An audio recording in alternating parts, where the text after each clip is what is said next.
ဘာပေါ်တွင်အကြီးဆုံးသောသမုဒ္ဒရာမှာမြည်သည်နည်း။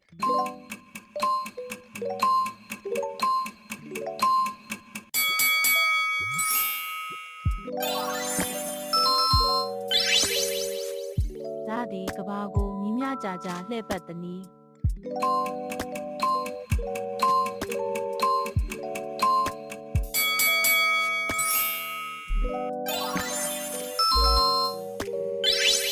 အောက်ပါနိုင်ငံများအနက်မြည်သည့်နိုင်ငံသည်မြောက်အမေရိကတွင်တည်ရှိသည်နည်း